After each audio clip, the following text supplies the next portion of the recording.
জয় শিবশম্ভু।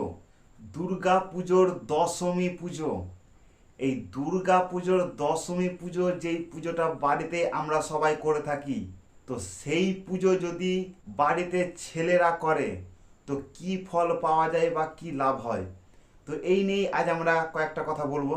তো দুর্গা পুজোর যে দশমী পুজোটা আমরা বাড়িতে করে থাকি, সেটা কিন্তু ছেলেদের করা খুবই ভালো।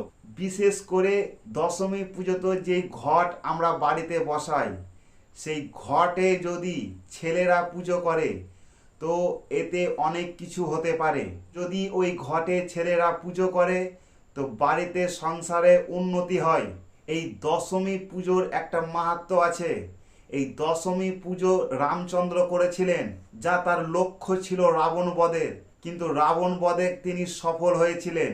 তাই আমি বলবো এই দশমী পুজোর যে ঘট বাড়িতে আমরা বসাই, সেটা যদি ছেলেরা পুজো করে কিছু মা দুর্গার কাছে চাই, তো মা দুর্গা সেটা না দিয়ে থাকতে পারে না, কারণ মা এতে সন্তুষ্ট হয়।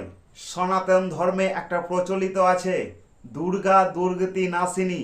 তাই আমি বলবো মা দুর্গার কাছে যদি কিছু চাওয়া যায় তো মা দুর্গা অবশ্যই তাকে তা দেয়। তো এই দশমী পুজো যদি ছেলেরা করে থাকে, তার ব্যবসা কাজকর্মে, বাড়িতে বা তিনি যে কোনো কাজে যদি জড়িয়ে থাকে, তার যে কোনো বাধা কিন্তু কেটে যায়, নেগেটিভ এনার্জি দূর হয়, পজিটিভ এনার্জি তার ভেতরে কিন্তু চলে আসে, তার মনোবল শক্তি কিন্তু খুব দ্রুত বাড়ে, টাকা পয়সা ধন সম্পত্তির কোনো অভাব থাকে না।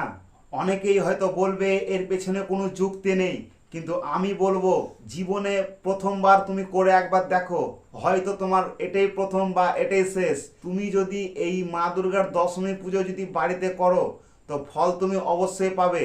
তুমি একবার করে দেখো, না করলে তুমি কি করে বুঝবে যে আমি ঠিক বলছি না ভুল বলছি? আর পুজো করা তো কোনো খারাপ কাজ না।